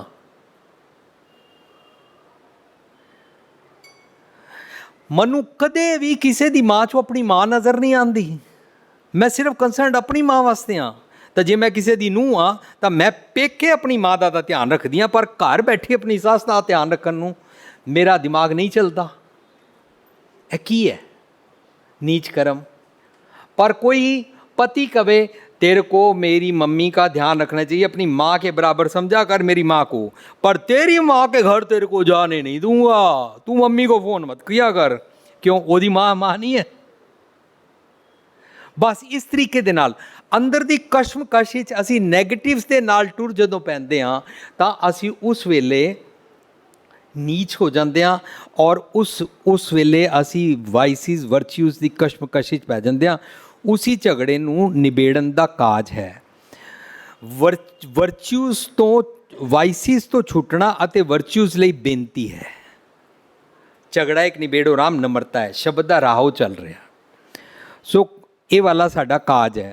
मन के अनेकों चंगे काम करने दे इनफिनिट काज ने। जे कोई मन ते वर्च्यूज़ वाले काम करवाना चाहता है तो उस निज कार दे तीरथ उत्ते जाके सुमत दा अमृत लेना पवेगा, विजडम मंगनी पवेगी। मेरा झगड़ा निबेड़ दियो। मन मेरे भूले कपट ना कीजिए, अंत निबेड़ा तेरे जी तेरे अंदर वसदे रब कोलों निबेड़ा करा लै। सर मुझे क्या करना चाहिए? अंत निबेड़ा तेरे जी पे लीजिए। ले ले वहाँ से मैसेज, ले ले, सुनया ले ले, झगड़ा मुक जाएगा। सो सुमत मंगदियां टू बी हर का दास। हर का दास होने वास्ते शब्द की पंक्तियां की जिहड़ी कैमिस्ट्री है, हर का दास नम्रता च आन वास्ते असी बेनती करनी है कि मैनू सुमत बख्शो। असी बार बार ये पढ़ते होंगे हाँ, साईं मुझ में क्या खता, मुखों ना बोले पीर। मेरे में पता नहीं क्या गलती है, मेरे अंदर का पीर बोलता नहीं है। बोलता तो शब्द है, बोलता है पर मैं उसकी आवाज़ को दबा देता हूँ। बोलता है पर मैं सुनता नहीं। बोलता तो है, आस्ता आस्ता मैंने इतनी आवाज़ दबा दी है कि आवाज़ आती नहीं है मेरे को। साईं मुझ में क्या खता है, मुखों ना बोला पीर। हज काबे होए गया केती बार कबीर। मैं तो हज काबे कितनी बारी गया। हम कितनी बारी मंदिर मस्जिद गुरुद्वारे गए, कितने पाठ किए, कितने सुखमनी कीते, कितने असी गुरुद्वारे ढोल खड़काए, कितनियां असी नगर कीर्तन ते प्रसाद वरताए, बड़ा कुछ असी पखंड किया, पर अंदर दा पीर ही नहीं बोलता। सो हर का दास बनने वास्ते, अंदर दे पीर दी आवाज़ सुनने वास्ते नम्रता चाहना पैंदा है। ਜਿਹੜਾ ਬੰਦਾ ਇਹ ਕਹਿ ਰਿਹਾ ਭੁਪਿੰਦਰ ਸਿੰਘ ਜੀ ਤੁਸੀਂ ਕਹਿੰਦੇ ਹੋ ਮਿੱਠਾ ਬੋਲਣਾ ਚਾਹੀਦਾ, ਨਮਰਤਾ ਨਾਲ ਬੋਲਣਾ ਚਾਹੀਦਾ, ਉਹ ਮਿੱਠਾ ਬੋਲੋ ਲੋਕੀ ਛੋੜਦੇ ਨਹੀਂ ਨੇ ਜੀ, ਸਿਰ ਤੇ ਚੜ ਜਾਂਦੇ ਨੇ। ਤਾਂ ਠੀਕ ਹੈ, ਫਿਰ ਤੁਸੀਂ ਆਪਣੇ ਅੰਦਰ ਦੀ ਆਵਾਜ਼ ਨਹੀਂ ਸੁਣ ਰਹੇ, ਜਮ ਕੀ ਆਵਾਜ਼ ਸੁਣ ਰਹੇ ਹੋ। ਮੈਂ ਨਹੀਂ ਕਹਿ ਸਕਦਾ ਕਿ ਮੈਂ ਅੰਦਰ ਦੀ ਆਵਾਜ਼ ਸੁਣਦਾ ਔਰ ਮੈਂ ਬੜਾ ਮਿੱਠਾ ਬੋਲਦਾ। ਮੈਂ ਇੱਕ ਗੱਲ ਕਰਦਿਆਂ ਆਪਣੇ ਨਾਲ ਟੁਕਾ ਕੇ ਹੀ ਗੱਲ ਸਾਂਝ ਕਰ ਰਿਹਾ। ਜੇ ਅਸੀਂ ਮਿੱਠੇ ਬੋਲ ਦਾ ਪੱਲਾ ਛੱਡਦੇ ਹਾਂ, ਜੇ ਅਸੀਂ ਨਿੰਦਾ ਦਾ ਪੱਲਾ ਫੜ ਲੈਂਦੇ ਹਾਂ, ਤੇ ਅਸੀਂ ਅੰਦਰ ਦੀ ਆਵਾਜ਼ ਨਹੀਂ ਸੁਣੀ ਔਰ ਮਨ ਕੀ ਮਤ ਦੀ, ਜਿਸ ਨੂੰ ਜੰਮ ਦੀ ਆਵਾਜ਼ ਕਹਿੰਦੇ ਨੇ। ਤਾਂ ਇਹਦੇ ਨਾਲ ਡੇ ਬਾਈ ਡੇ ਅਸੀਂ ਮੈਲੇ ਹੁੰਦੇ ਜਾਵਾਂਗੇ, ਸਾਨੂੰ ਨਵਾਂ ਬਣਨਾ ਪਏਗਾ। ਜਿਹੜਾ ਨਵਾਂ ਬਣਨ ਦੀ ਸਾਡੀ ਨਵੀਂ ਸ੍ਰਿਸ਼ਟੀ ਸਜਦੀ ਹੈ, ਨਵਾਂ ਬਣਨ ਦੀ ਨਵੀਂ ਸ੍ਰਿਸ਼ਟੀ ਸਜਦੀ ਹੈ, ਉਹਨੂੰ ਸਾਡੀ ਸ੍ਰਿਸ਼ਟੀ ਦੀ ਨਵੀਂ ਉਤਪत्ति ਦੀ ਅਵਸਥਾ ਕਹਿੰਦੇ ਨੇ। ਉਹ ਅਵਸਥਾ ਜਦੋਂ ਪ੍ਰਾਪਤ ਹੁੰਦੀ ਹੈ, ਉਸ ਅਵਸਥਾ ਨੂੰ ਬ੍ਰਹਮਾ ਕਹਿੰਦੇ ਨੇ। ਚੰਗਾ ਬਣਨ ਦਾ ਖਿਆਲ ਆਇਆ, ਔਰ ਜੋ ਜੋ ਚੰਗਾ ਬਣਨ ਵਾਸਤੇ ਮੈਨੂੰ ਟਿਪਸ ਦਿੱਤੇ ਗਏ, ਉਹਨਾਂ ਤੇ ਪ੍ਰੈਕਟਿਸ ਸ਼ੁਰੂ ਕੀਤੀ, ਤਾਂ ਨਵੇਂ ਬਣਾਂਗੇ ਨਾ। ਬ੍ਰਹਮਾ ਦੀ ਉਤਪत्ति, ਸਾਡਾ ਬ੍ਰਹਮਾ, ਮੇਰਾ ਬ੍ਰਹਮਾ ਕੰਮ ਕਰਨ ਲੱਗ ਪਿਆ ਅੰਦਰ ਦਾ। ਬ੍ਰਹਮਾ ਮੈਂ ਗੁਰਮਤ ਦੇ ਭਾਵ ਅਰਥਾਂ 'ਚ ਸਮਝ ਰਿਹਾ। ਹੁਣ ਇਹ ਸ਼ਬਦ ਦਾ ਰਹਾਉ ਅੱਗੇ ਕਹਿੰਦੇ ਨੇ, ਇਹ ਮਨ ਬੜਾ ਕੇ ਜਾਂ ਸੋ ਮਨ ਮਾਨਿਆ, ਰਾਮ ਬੜਾ ਕੇ ਰਾਮੈ ਜਾਣਿਆ। ਹੁਣ ਇੱਕ ਕਸ਼ਮਕਸ਼ ਚੱਲ ਰਹੀ ਹੈ ਔਰ ਇਹ ਝਗੜਾ ਚੱਲ ਰਿਹਾ। ਇਸ ਝਗੜੇ ਦਾ ਉੱਤਰ ਨਿਕਲੇਗਾ ਕਿ ਰਾਮ ਬੜਾ ਹੈ ਕਿ ਰਾਮੈ ਜਾਣਿਆ। ਇਹ ਸਵਾਲ ਵੀ ਹੈ ਆਪਣੇ ਆਪ ਵਿੱਚ। ਇਹ ਮਨ ਬੜਾ ਕੇ ਜਾਂ ਸੋ ਮਨ ਮਾਨਿਆ, ਹੁਣ ਇਹ ਵੀ ਕਸ਼ਮਕਸ਼ ਹੈ, ਝਗੜਾ ਹੈ। ਸੋ ਮਨ ਨਿਜ ਘਰ ਦੀ ਮੱਤ ਲੈ ਕੇ ਮੰਦੇ ਖਿਆਲਾਂ ਜੰਮਾਂ ਵਾਲੀ ਆਦਤਾਂ ਤੋਂ ਵੱਲੋਂ, ਭੈੜੇ ਖਿਆਲਾਂ ਵੱਲੋਂ ਤੋਬਾ ਕਰਕੇ ਮੰਨ ਜਾਂਦਾ ਹੈ, ਕਿਉਂਕਿ ਨਿਜ ਘਰ ਰੱਬ ਸਤਿਗੁਰ ਵੱਡਾ ਹੈ। ਮਨ ਦਾ ਕੰਮ ਹੀ ਇਹ ਸੀ ਕਿ ਮੈਂ ਵੱਡੇ ਬਾਰੇ ਜਾਣਨਾ ਚਾਹੁੰਦਾ ਔਰ ਮੈਂ ਵੀ ਵੱਡਾ ਬਣਨਾ ਚਾਹੁੰਦਾ। ਮੈਂ ਨੈਗੇਟਿਵ ਤੋਂ ਪੋਜ਼ਿਟਿਵ ਬਣਨਾ ਚਾਹੁੰਦਾ। ਮਨ ਮੰਨ ਗਿਆ, ਮਨ ਮੰਨਣਾ ਚਾਹੁੰਦਾ ਹੈ, ਮਨ ਵੱਡੇ ਦੇ ਗੁਣ ਸਿੱਖ ਰਿਹਾ। ਵੱਡੇ ਦੇ ਕੀ ਗੁਣ ਸਿਖਾਏ ਜਾਂਦੇ ਨੇ? ਵੱਡੇ ਦੇ ਗੁਣ ਸਾਨੂੰ ਸਿਖਾਏ ਜਾਂਦੇ, ਰੱਬ ਇੱਕ ਹੈ, ਸਤਨਾਮ ਹੈ, ਕਰਤਾ ਪੁਰਖ ਹੈ, ਕ੍ਰੀਏਟਰ ਹੈ, ਨਿਰਭਉ ਹੈ, ਡਰਦਾ ਨਹੀਂ ਹੈ, ਨਿਰਵੈਰ ਹੈ, ਵੈਰ ਨਹੀਂ ਕਰਦਾ। ਇਸ ਤਰੀਕੇ ਦੇ ਵੱਡੇ ਦੇ ਗੁਣ ਸਿਖਾਏ ਜਾਂਦੇ ਨਾ। ਮਿੱਠ ਬੋਲੜਾ ਜੀ ਹਰ ਸੱਜਣ ਸੁਆਮੀ ਮੋਰਾ, ਰੱਬ ਮਿੱਠਾ ਬੋਲਦਾ ਹੈ। ਇਸ ਤਰੀਕੇ ਨਾਲ ਵੱਡੇ ਦੇ ਚੰਗੇ ਚੰਗੇ ਗੁਣ, ਰੱਬ ਮਾਫ ਕਰ ਦਿੰਦਾ ਹੈ, ਵੱਡੇ ਦੇ ਚੰਗੇ ਚੰਗੇ ਗੁਣ। ਮੇਰਾ ਮਨ ਇਹ ਮੰਨਣ ਨੂੰ ਤਿਆਰ ਹੋ ਗਿਆ ਹੈ। ਮਨ ਦਾ ਕੰਮ ਹੀ ਇਹ ਸੀ ਕਿ ਮੈਂ ਵੱਡੇ ਦੇ ਬਾਰੇ ਜਾਣਨਾ ਚਾਹੁੰਦਾ ਔਰ ਵੱਡਾ ਬਣਨਾ ਚਾਹੁੰਦਾ ਹਾਂ। ਜਿਸਨੇ ਰਾਮ ਨਿਜ ਕਰ ਵਿਜ਼ਡਮ ਨੂੰ ਜਾਣਿਆ, ਉਹ ਵੱਡਾ ਹੋ ਜਾਂਦਾ ਹੈ। ਵਿਜ਼ਡਮ ਰਾਮ ਵੱਡਾ ਹੈ। कितनी सिंपल गल खुल के आई कि दरअसल राम वड्डा है, विजडम सतगुर शब्द सच दा मार्ग, ट्रुथफुल लिविंग दी नॉलेज, ज्ञान वड्डा है और ये भी वड्डा होना चाहिए। सो ये हुण क्लीयर होएगा कि इन्हां दोवां चों मनु किहड़ा। ब्रह्मा वड्डा के जा सुपाया, वेद वड्डा के जहाँ ते आया। अंतर आत्मे दे तीरथ ते नहाना, अंतर आत्मे ਦੇ ਤੀਰਥ 'ਤੇ ਨਹਾ ਕੇ ਨਵੀਂ ਸ੍ਰਿਸ਼ਟੀ ਦੀ ਉਤਪत्ति ਕਰਨਾ, ਚੰਗੇ ਗੁਣ ਪ੍ਰਾਪਤ ਕਰਨੇ। ਜਿਸ ਤੀਰਥ ਸਦਕਾ, ਸੋਰਸ ਸਦਕਾ ਨਵੇਂ ਗੁਣਾਂ ਦੀ ਸ੍ਰਿਸ਼ਟੀ ਦੀ ਸਾਜਨਾ ਹੋਈ, ਉਹ ਵੱਡਾ ਹੈ। ਭਾਵ ਬ੍ਰਹਮਾ ਵੱਡਾ ਕੇ ਜਾਸ ਉਪਾਇਆ, ਵੇਦ ਵੱਡਾ ਕੇ ਜਾਂ 'ਤੇ ਆਇਆ। ਹੁਣ ਸਾਫ਼ ਪਤਾ ਲੱਗ ਰਿਹਾ ਹੈ ਕਿ ਦਰਅਸਲ ਜਿਸ ਮਤ ਨੂੰ ਲੈ ਕੇ ਮੈਂ ਨਵਾਂ ਬਣ ਜਾਂਦਾ, ਉਹ ਮਤ ਵੱਡੀ ਹੈ। ਸਾਰੇ ਸ਼ਬਦ ਵਿੱਚ ਇਸ ਤਰ੍ਹਾਂ ਕੰਟਰਾਸਟ ਹੈ, ਕੰਪੈਰੀਜ਼ਨ ਹੈ, ਕੁਐਸਚਨਸ ਨੇ, ਵਰਸਿਸ ਲਿਖਿਆ ਹੈ। ਹੁਣ ਕਹਿੰਦੇ ਨੇ ਜਿਹੜੇ ਗੁਣਾਂ ਦੇ ਕਾਰਨ ਨਵੀਂ ਸ੍ਰਿਸ਼ਟੀ ਦੀ ਸਾਜਨਾ ਹੋਈ, ਉਹ ਵੱਡਾ ਹੈ। ਜਿੱਥੋਂ ਨਿਜ ਕਰ ਦੀ ਮਤ ਆਂਦੀ ਹੈ, ਉਸ ਨੂੰ ਵੇਦ ਕਹਿੰਦੇ ਨੇ। ਜਿੱਥੋਂ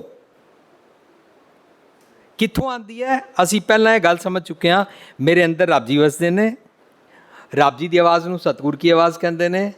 ਸਤਿਗੁਰ ਕੀ ਆਵਾਜ਼ ਨੂੰ ਗੁਰਮੁਖ ਨਾਦੰ ਨਾਦ ਕਹਿੰਦੇ ਨੇ। ਗੁਰਮੁਖ ਵੇਦੰ, ਸਤਿਗੁਰ ਦੀ ਆਵਾਜ਼ ਨੂੰ ਵੇਦ ਕਹਿੰਦੇ ਨੇ। ਮੈਂ ਬਾਹਰਲੇ ਕਿਸੇ ਵੇਦ ਦੀ ਗੱਲ ਨਹੀਂ ਕਰ ਰਿਹਾ। ਜਦੋਂ ਸਤਿਗੁਰ ਦੀ ਆਵਾਜ਼ ਦੀ ਗੱਲ ਕੀਤੀ ਜਾਂਦੀ ਹੈ ਨਾ, ਤਾਂ ਸਾਨੂੰ ਕਿਹਾ ਜਾਂਦਾ ਹਰ ਪੈਲੜੀ ਲਾਂ ਪ੍ਰਵਿਰਤੀ ਕਰਮ ਦ੍ਰਿੜਾਇਆ ਬਲ ਰਾਮ ਜੀਓ।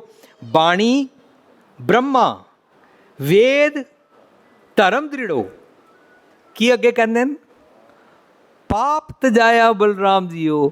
ਬਾਣੀ ਅੰਦਰ ਦੀ ਆਵਾਜ਼ ਬ੍ਰਹਮਾ, ਜਿਸ ਨੂੰ ਸੁਣ ਕੇ ਮੇਰੀ ਨਵੀਂ ਉਤਪੱਤੀ ਹੋਏਗੀ ਬ੍ਰਹਮਾ।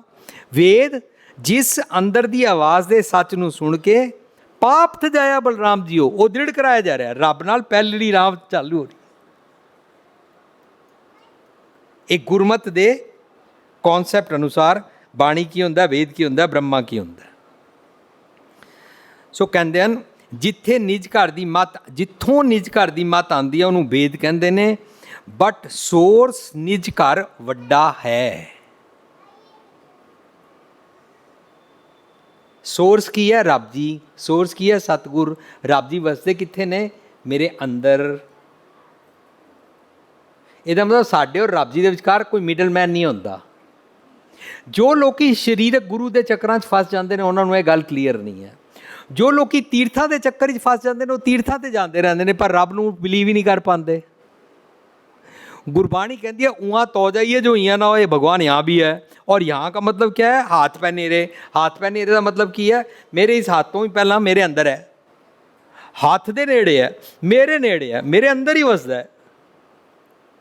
सो रब दे नाल मिलन वास्ते कोई भी डिस्टेंस ट्रैवल नहीं करना पैंदा। कोई भी मिडलमैन, जो जो असी इन्हां गल्लां नूं समझांगे त्यों तो असी मिडलमैन, शरीरक गुरु और किसी भी फोटो के पूजक नहीं बनांगे और किसी भी तीर्थ नहीं जावांगे। सो जिहड़ी वो निज घर दी मत आंदी है जिथों नूं वेद कहंदे ने, उस सोर्स नूं वड्डा कहंदे ने। भाव जिस सोर्स तो वेद पैदा होया उसी मत नूं वड्डा कहंदे ने। ओही मत मैनूं चाहीदी है।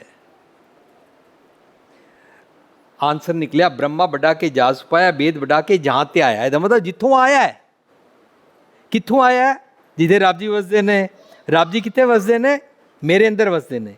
मैं बार बार उसनूं रीइनफोर्स कर रहा और सिंपल करी जा रहा ताकि गल सानूं समझ आती जाए और शब्द के अर्थ साडे सामने निकल के आते जान। आखिरी पदे च कहंदे ने, कह कबीर हों भया उदास, तीरथ बढ़ा के हर का दास। लोकी ना हर का दास मतलब किसी इंसान नूं, किसी शरीरक बंदे नूं हर का दास समझ लैंदे ने। उसे शरीरक बंदे नूं ब्रह्म ज्ञानी कहना शुरू कर देंदे ने। उसे शरीरक बंदे नूं ब्रह्मचारी कहना शुरू कर देंदे ने। उसे शरीरक नूं बंदे नूं बाबा जी, संत जी, महाराज जी, श्रीमान 108 जी कहना शुरू कर देंदे ने। असी पहला समझ चुके हैं हर का दास है मेरा मन। कदों? ਜਦੋਂ ਇਹ ਨਮਰਤਾ 'ਚ ਆ ਕੇ ਫੀਲ ਕਰ ਰਿਹਾ ਕਿ ਮੇਰੇ ਕੋਲ ਅਵਗੁਣ ਬੜੇ ਨੇ ਔਰ ਮੈਂ ਅਵਗੁਣ ਛੱਡਣਾ ਚਾਹੁੰਦਾ ਪਰ ਛੱਡ ਨਹੀਂ ਪਾਉਂਦਾ। ਮੈਨੂੰ ਚੰਗੀਆਂ ਗੱਲਾਂ ਪਤਾ ਤੇ ਲੱਗਦੀਆਂ ਰਹਿੰਦੀਆਂ, ਮੋਰਲਸ ਦੀਆਂ ਗੱਲਾਂ, ਪਰ ਮੈਂ ਛੱਡ ਨਹੀਂ ਪਾਉਂਦਾ। ਇਹ ਮੇਰੀ ਕਸ਼ਮਕਸ਼ ਹੈ। ਝਗੜਾ ਨਿਬੇੜੋ ਤਾਂ ਕਿ ਮੈਂ ਸਿਰਫ ਚੰਗੇ ਕੰਮਾਂ ਨੂੰ ਲੈ ਸਕਾਂ। ਉਸ ਨਮਰਤਾ ਵਾਲੇ ਮਨ ਨੂੰ ਹਰ ਕਾ ਦਾਸ ਕਹਿੰਦੇ ਨੇ। ਕਿਸੇ ਬੰਦੇ ਨੂੰ ਹਰ ਕਾ ਦਾਸ ਕਹਿੰਦੇ ਹੀ ਨਹੀਂ ਨੇ। ਮਨ ਦੀ ਅਵਸਥਾ ਹੁੰਦੀ ਹੈ ਹਰ ਕਾ ਦਾਸ। तो कहते हैं कबीर जी विस्मादत अवस्था च वैरागमान हो के वाइसिस तो छुटण दी अवस्था वेले नम्रता च कह रहे ने कि मैं हुण उदास हो गया। वाइसिस वल्लों हुण मैं उदास हो गया, उपराम हो गया। असी किस पासों उदास होना है? असी घरों उदास नहीं होना। साडा पति पत्नी का झगड़ा होंदा, पति पत्नी वालों उदास नहीं होना। बच्चे साडा कहना नहीं मनते, उस वालों उदास नहीं होना। ਨੂੰਹਾਂ ਪੁੱਤਰ ਗ੍ਰੈਂਡ ਚਿਲਡਰਨ ਸਾਡਾ ਕਹਿਣਾ ਨਹੀਂ ਮੰਨਦੇ, ਉਸ ਵੱਲੋਂ ਉਦਾਸ ਨਹੀਂ ਹੋਣਾ। ਸਾਨੂੰ ਉਦਾਸ ਹੋਣ ਦੀ ਉਹ ਵਾਲੀ ਅਵਸਥਾ ਖਿਆਲ 'ਚ ਆਏਗੀ ਤਾਂ ਸਾਨੂੰ ਤਿਆਗੀ ਹੋ ਕੇ, ਫੱਕੜ ਹੋ ਕੇ, ਰਿਨਾਊਂਸਿੰਗ ਕਰਕੇ ਜੰਗਲ ਜਾਣ ਵਾਲੀ ਏਜ 'ਤੇ ਜਾਣਾ ਪੈ ਜਾਏਗਾ। ਉਦਾਸ ਦਾ ਮਤਲਬ ਰਿਨਾਊਂਸਿੰਗ ਨਹੀਂ ਹੈ, ਉਦਾਸ ਦਾ ਮਤਲਬ ਹੋਪਲੈਸਨੈਸ ਨਹੀਂ ਹੈ, ਉਦਾਸ ਦਾ ਮਤਲਬ ਸੈਡਨੈਸ ਨਹੀਂ ਹੈ। ਜਿਨ੍ਹਾਂ ਨੂੰ ਇਹ ਸੈਡਨੈਸ ਆ ਜਾਂਦੀ ਹੈ ਉਹ ਡਿਪਰੈਸ਼ਨ ਹੀ ਚਲੇ ਜਾਂਦੇ ਨੇ। ਉਦਾਸ ਦਾ ਮਤਲਬ ਹੈ ਮੈਂ ਆਪਣੇ ਔਗੁਣਾਂ ਨਾਲ ਜੀ ਜੀ ਕੇ ਇਸ ਪਾਸੋਂ ਹੁਣ ਉਦਾਸ ਹੋ ਗਿਆ ਹਾਂ। ਕਹਿੰਦੇ ਨੇ ਕਹਿ ਕਬੀਰ ਹੋ ਪਿਆ ਉਦਾਸ, ਤੀਰਥ ਵੱਡਾ ਕੇ ਹਰ ਕਾ ਦਾਸ।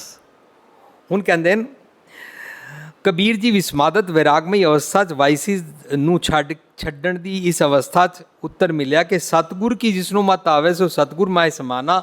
ਸੋ ਤੀਰਥ ਨਿਜ ਘਰ ਦੀ ਸੋਰਸ ਵਿਜ਼ਡਮ ਰੱਬ ਸਤਿਗੁਰ ਵੱਡਾ ਹੈ, ਤੀਰਥ ਵੱਡਾ। ਹੁਣ ਉੱਤਰ ਨਿਕਲ ਕੇ ਆਏਗਾ ਕਿ ਤੀਰਥ ਨੂੰ ਹੀ ਸਤਿਗੁਰ ਕਹਿੰਦੇ ਹਨ। ਕੋਈ ਚਾਰ ਦੀਵਾरों को तीर्थ नहीं कहते ने, गुर समान तीर्थ नहीं कोई। साध संगत जी इस धरती ते भावें वो इंडिया है ते भावें दुनिया की कोई जगह है, उन्होंने तीर्थ नहीं कहते हैं। जदों असी शब्द पढ़ांगे, किसी दिन डिटेल ही शब्द पढ़ांगे, मन की मन ही माए रही, आगे कहते ना हर भजे ना तीरथ सेवें। कई लोग इसनूं मैनिपुलेट कर देंगे, तीरथ सेवें का मतलब है तीर्थां ते जाया करो। गुरु साहब कह रहे हैं ना हर भजे ना तीरथ सेवें। तीरथ सेवें का मतलब हुंदा है सतगुर दे दसे होए नक्शे कदमां तों जिहड़े वर्च्यूज निकलदियां है, चंगे काम निकलते ने, सेंटली गुण निकलते ने, मैं उन्होंने फॉलो नहीं किया, ताई तो कशमकश शुरू हुई है, झगड़ा निबेड़न का रहा हुआ है। नार भजे ना तीरथ सेवे चोटी काल गई। चोटी काल का मतलब की होंदा है, ए सिर दे इत्थे जिहड़ी बोधी है उन्होंने चोटी नहीं कहते ने। चोटी काल गई का मतलब होंदा है मैं एक एक रोम करके अपने मेरे सारे वाल जम ने घसीटे होए हन, मेरी उन्हां दे नाल आत्मक मौत हुंदी है। जदों भैड़े ख्याल सानू घसीटते ने उन्होंने कहते हैं नानक जित वेलै विसरै मेरा स्वामी तित वेला मर जाए जियो मेरा।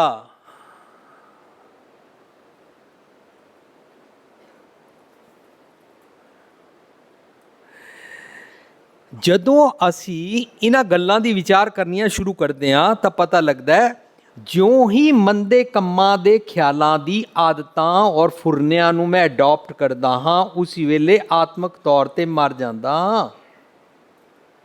चोटी काल गही। काल दा मतलब शरीरक मरना नहीं होंदा, काल दा मतलब होंदा है आत्मक तौर ते मर जाना। ਉਹਨੂੰ काल कहते हैं, ਉਹਨੂੰ अंत काल कहते हैं। शरीर के श्वास नहीं आ रहे, डॉक्टर ने बोला ये मर गया, ਉਹਨੂੰ अंतकाल गुरबाणी च नहीं कहते हैं। जदों इस तरीके नाल सोचोगे अंतकाल जो लक्ष्मी सिमरे ऐसी चिंता में जो मरे, उस शब्द के सारे भाव अर्थ बदल जाएंगे और प्रेजेंट टेंस च आके मेरे पल पल जिहड़े अंतकाल होंदे ने उस अंतकाल बारे शब्द टुकना शुरू हो जाएगा। मेरा पल पल का रीइनकारनेशन आवागमन बारे सोची आती जाएगी। आखिर में कोई बंदा मरता और लड़की को लड़कों को याद करता है, पैसे को याद करता, मकान को याद करता, तो अगले जन्म में वो वैसा बन जाएगा। उसके बारे नहीं चल रहा है शब्द। जिस वेले तेनू भैड़ा ख्याल सतांदा है उस वेले जे विजडम लै लवें अंतकाल नारायण सिमरे। जे उस वेले तू नारायण मतलब रब जी मतलब सतगुर, सतगुर मतलब सतगुर दी मत, सतगुर दी मतलब तीरथ, अंतर्गत तीरथ मान लाओ तेरे अंदर रब जी वसदे ने, वो तीरथ है। उथे अपने भैड़े ख्यालों की गति करा लिया कर, उथे ना लिया कर। जो गुरु साहब कहते तीरथ नावन जाओ, तीरथ नाम है, तीरथ शब्द विचार अंतर ज्ञान है। गुर ज्ञान साचा थान तीरथ 10 पुरब 10 आरा हो नाम हर का सदा जाचो दे प्रभ तरणी तरा। इस तरीके दे नाल बेअंत शब्द ने, मैं आज डे टाइम देख रहा सी, गुरु साहब कहते 68 तीरथ का मुख टिका तित घट मत विगास। जो अंदर दे तीरथ ते नहाना शुरू कर दिंदा है ओदी मत दा विगास प्रगास ज्ञान आना शुरू हो जाता है। गुर सर सागरो बोएथो गुर तीरथ दरियाओ। गुरु तीरथ है, गुर दरियाओ सदा जल निर्मल मिलिया दुर्मत मैल हिरे। सतगुर पाइए पूरा नावन पशु प्रेतों देव करे। पशु प्रेतों का की मतलब होंदा है मैं मंदे ख्यालों का धारनी हो गया हाँ, मनु वाइसिस चमड़ गई ने, मनु वर्च्यूज वाला बना दियो। ਦੇਵ ਕਰੇ। ਭੈੜੇ ਖਿਆਲ, ਜਿਨ੍ਹਾਂ ਨੂੰ ਭੈੜੇ ਖਿਆਲ ਚਮੜ ਜਾਂਦੇ ਨੇ ਉਹਨੂੰ ਅਸੀਂ ਕਹਿੰਦੇ ਆ ਭੂਤ ਚਮੜ ਗਿਆ, ਬਲਾ ਚਮੜ ਗਈ ਹੈ, ਪ੍ਰੇਤ ਚਮੜ ਗਿਆ। ਜਦੋਂ ਉਹ ਛੱਡ ਦਿੰਦੇ ਆ ਉਸ ਅਵਸਥਾ ਨੂੰ ਕਬੀਰ ਜੀ ਕਹਿੰਦੇ ਹੋ ਨਾ ਮੁਆ ਮੇਰੀ ਮੂਈ ਬਲਾਏ ਬਲਾ ਟਲ ਗਈ। ਪਰ ਜਿਨ੍ਹਾਂ ਦੀ ਬਲਾ ਨਹੀਂ ਟਲਦੀ, ਕਈਆਂ ਦੇ ਘਰਾਂ ਵਿੱਚ ਪਤੀ ਕਹਿ ਰਿਹਾ ਹੁੰਦਾ ਨਾ, ਉਹ ਯਾਰ ਤੇਰੀ ਮੰਮੀ ਸੇ ਤਾਂ ਬਾਤ ਕਰਨੇ का दिल ही नहीं करता, ਚੰਬੜ ਹੀ ਜਾਂਦੀ ਹੈ। ਕਈ ਜਗ੍ਹਾ ਮੰਮੀ ਕਹਿ ਰਹੀ ਹੁੰਦੀ ਹੈ ਤੁਮਾਰੇ ਪਾਪਾ ਤਾਂ ਹਰ ਵੇਲੇ ਕੋਈ ਕੀੜੀ ਹੀ ਨਹੀਂ ਲੰਘਣ ਦਿੰਦੇ ਨੇ, ਨਿੱਕੀ ਨਿੱਕੀ ਗੱਲ ਤੇ ਬਲਾ ਵਾਂਗੂ ਭੂਤ ਵਾਂਗੂ ਚੰਬੜ ਹੀ ਜਾਂਦੇ ਨੇ, ਇਸ ਕਰਕੇ ਚੁੱਪ ਹੀ ਰਹੀਦਾ। ਇਸਾ ਗੱਲਾਂ ਕਰਦੇ ਨਾ ਲੋਕੀ, ਕੋਈ ਨੂੰਹ ਸੱਸ ਦੀ ਗੱਲ ਕਰ ਰਹੀ ਹੁੰਦੀ, ਕੋਈ ਸੱਸ ਨੂੰਹ ਦੀ, ਉਹ ਜੀ ਇਹ ਨੂੰਹ ਤੇ ਐਸੀ ਆਈ ਹੈ, ਇੰਨੀ ਲੰਬੀ ਜ਼ਬਾਨ ਹੈ, ਗੱਲ ਕਰਨ ਹੀ ਨਹੀਂ ਦਿੰਦੀ, ਅੱਗੋਂ ਹੀ ਪਕੜ ਲੈਂਦੀ ਹੈ। ਕਹਿੰਦੇ ਨਾ ਉਹ ਭੂਤ ਪ੍ਰੇਤ ਵਾਂਗੂ ਚੰਬੜਨ ਵਾਲੀ ਅਵਸਥਾ। ਕੋਈ ਮਰਨ ਤੋਂ ਬਾਅਦ ਭੂਤ ਪ੍ਰੇਤ ਨਹੀਂ ਹੁੰਦੇ ਨੇ। ਛੋਟੀ ਕਾਲ ਗਈ ਜੈਸੀ ਰਚ ਰਚ ਬਾਂਧਤ ਪਾਕ, ਜੋ ਭੈੜੇ ਖਿਆਲ ਸੋਚਦਾ ਸੋ ਸਿਰ ਚੁੰਚ ਸਵਾਰੇ ਕਾਗ। ਕਾਂ ਦਾ ਚਮੜਨਾ, ਵਿਕਾਰਾਂ ਦਾ ਚਮੜਨਾ, ਜਮ ਦਾ ਚਮੜਨਾ, ਮੇਰੇ ਥਾਟ ਪ੍ਰੋਸੈਸ ਨੂੰ ਘਸੀਟਣਾ, ਚੋਟੀ ਕਾਲ ਗਈ ਕਹਿੰਦੇ ਨੇ। ਸੋ ਤੀਰਥ ਮਨ ਕਾਮਨਾ ਤੀਰਥ ਹੈ, ਸਤਿਗੁਰ ਮਨ ਕਾਮਨਾ ਤੀਰਥ ਹੈ, ਜਿਸਨੂੰ ਦੇ ਬੁਝਾਏ। ਅੱਗੇ ਕਹਿੰਦੇ ਨੇ ਸਤਿਗੁਰ ਵੱਡਾ ਕਰ ਸਲਾਈਏ, ਆਸਾ ਕੀ ਵਾਰ 'ਚ ਪੜ੍ਹਦੇ ਹਾਂ, ਜਿਸ ਵਿੱਚ ਸਤਿਗੁਰ ਨੂੰ ਸੇਵਨਾ ਹੈ। ਸਾਨੂੰ ਦੋ ਚੀਜ਼ਾਂ ਤੇ ਨਹੀਂ ਨਾ ਦਸੀਆਂ, तीन चीज़ां तो नहीं ना दसियाँ, एक भगवान को सेवना है, एक सतगुरु को सेवना है, फिर एक तीरथ को सेवना है। सानू इंज ते क्या ही नहीं है, सानू क्या सतगुर ही रब हुंदा है, सतगुर ही तीरथ हुंदा है। पर तीरथ ते नहांदे क्यों सी दुनिया? लोग सोचते सी तीरथ में नहाने से मेरे पाप धुल जाएंगे। गुरु साहब कहते नहावन चले तीर्थी मन खोटे तन चोर। अबे पानी में नहाने से पाप कहीं नहीं दूर होते, चाहे पानी कहीं का भी जल कर मदन देगा तो है, नित नित मेंढक ना आवे, पानी में नहाने से नहीं दूर होते। सतगुर दी मत दे अंदर तू नहाना है, सतगुर दी मत दे अंदर नहाण वास्ते सच दी संगत दा सरोवर विच नहाना पैंदा है।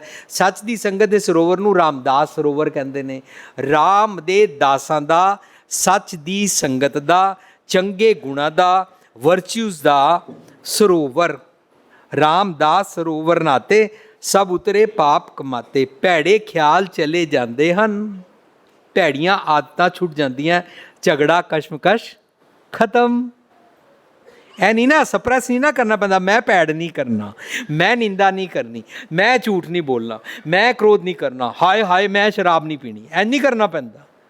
झगड़ा निबड़ गया। ਉਹਨੂੰ ਕਹਿੰਦੇ ਨੇ ਸਤਿਗੁਰ ਵੱਡਾ ਕਰ ਸਲਾਈਐ, ਵੱਡਾ ਕਰ ਸਲਾਈਐ। मैं निक्का, मैं नीच हाँ, मैं वड्डा होना है, मेरा एक आज है। सतगुर वड्डा कर सलाईए, जिस विच वड्डियां वड्डियाइयां शह मेले तां नदरी आईयां, जां तिस भाणा तां मन वसाइयां। कर हुक्म मस्तक हाथ धर। कर हुक्म मस्तक हाथ धर की हुंदा है? आम तौर पर लोग पता ही करते हैं, फर्ज करो मैं एक संत जी हाँ, बाबा जी हाँ, या मैं बड़ा प्रवक्ता हाँ, बड़ा मनु ज्ञान है, तो लोग मिलते हैं, और हाथ रख दो ना, काके दे सिर ते हाथ रख दो ना, पीठ ते हाथ रख दो ना, आशीर्वाद दे दो ना। ऐसे हाथ रखने से कुछ नहीं होता। तुसी डॉक्टर को चले जाओ, डॉक्टर साहब हाथ रख दो, मेरे को खांसी लगी हुई है, ठीक हो जाएगा? नहीं, हाथ रखने से कुछ नहीं होता। जिसके सिर ऊपर तू स्वामी, सो दुख कैसा पावे। सिर ऊपर का मतलब की होंदा है, इस नूं सिर नहीं कहंदे ने। सिर का मतलब होंदा है थॉट प्रोसैस। मेरे मन जड़ियां गल्लां सोचदा है, उहदे उत्ते जे तुहाडी सुमत आ जाए तो भैड़े ख्यालां दा दुख नहीं लगेगा, रब दे विछोड़े वाला दुख नहीं होएगा। गुर हाथ धरियो मेरे माता। हाथ धरियो दा मतलब गुरु शरीरक नहीं होंदा। हाथ किवें रखदा है? गुरु सुमत बख्शदा है, वो मेरे थॉट प्रोसैस ते उन्हें मेरा हाथ रख दिता। इसका मतलब जो सानू ये गल्लां समझ आ जाएंगी, असीं किसी बंदे नूं कहांगे लो ना मेरे सिर पे हाथ रख दो ना, पीठ पे हाथ रख दो ना, एक बारी थापड़ा दे दिओ ना, असीं नहीं कहांगे। असीं अरदास करांगे मैनूं सुमत बख्श दिओ, मेरे सिर ते तुहाडा हमेशा ही हाथ रवे, गुरु मेरे संग सदा है, नाले हमेशा हाथ रहेगा। वो जिहड़ा हमेशा हाथ रखाण वाली गल चल रही है, उसके बारे सानू समझाया गया है। सो हुण गुरु पातशाह कहंदे ने सतगुर वड्डा कर सलाईए, जिस विच वड्डियां वड्डियाइयां, सब मेले तां नदरी आईयां, जां तिस भाणा तां मन वसाइयां। कर हुक्म मस्तक हाथ धर। की कीता? विचों मार कड्डियां बुराइयां, वाइसेस, असंतपुणा, डीमन थॉट्स चले गए, मेरी हैबिट ठीक हो गई, विचों मार कड्डियां। विचों का मतलब सिर के अंदरों नसां कढ़ दित्तियां, सिर अंदरों गंदा खून कढ़ दिता है। विचों मार कड्डियां बुराइयां, मेरे अंदरों की भैड़े वाला कोलेस्ट्रॉल कढ़ दिता है। नहीं, विचों मार कड्डियां बुराइयां, मेरा मन इस शरीर का साई सिर बनया होया, थॉट प्रोसैस का मालक बनया होया, और ਉਹਦੇ ਕਾਰਨ ਜਿਹੜੀਆਂ ਮੈਨੂੰ ਭੈੜੀਆਂ ਆਦਤਾਂ ਹੈਬਿਟਸ ਬਣ ਗਈਆਂ ਸੀ, ਉਹਨਾਂ ਨੂੰ ਕਿਲਵਿਖ ਕਹਿੰਦੇ ਨੇ। ਜਿਸ ਸਿਮਰਤ ਸਭ किलविख नासै, भैड़े ख्याल भैड़ियाँ आदतें भाग जाते हैं। जब भाग जाते हैं तो कौन आ जाता है? रब जी आ जाते हैं। उस अवस्था को बोलते हैं नस वंजो किल विखो, क्योंकि करता घर आया। कितना सिंपल है।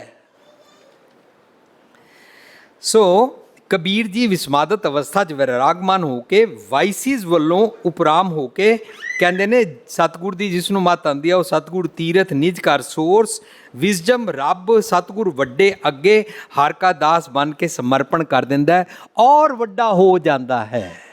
यही ते कहा सी। ਇਹਦਾ मतलब सतगुर सानू ना चेला नहीं रहन दिंदा। ਉਹਨੂੰ ਕਹਿੰਦੇ ਨੇ सतगुर की जिसनों मत आवे सो सतगुर मैं समाना। ਉਹਨੂੰ ਕਹਿੰਦੇ ਨੇ शबद गुरु सुरत धुन चेला। साडा मन निज घर चों सतगुर दी मत लैके इस शरीर दा पहला रब अगे चेला बनिया सी, सतगुर अगे चेला बनिया सी, फिर इस शरीर दा गुरु बन जाता है। यह गुरमत दी करामात है कि सानू नीवा नहीं रहन देंदे ने, सानू नीचों ऊंच करे मेरा गोबिंद कर देंदे ने। लोकी नीचों ऊंच की समझते हैं, कल तक मेरी 4 पैसे कमाई थी या कमाई आई नहीं थी, आजकल लाखों करोड़ों बन गए। एनू नीचों ऊंच नहीं कहते ने। नीचों ऊंच का मतलब होंदा मैं नीच ख्याल सोचता सी, मैनू उच्चे ख्याल बख्श दिते ने। उन्होंने कहते ने कीड़ा, कीड़ा नीच कर्म सोचता है, कीटा अंदर कीट वाले, दोषी दोष धरे वाले।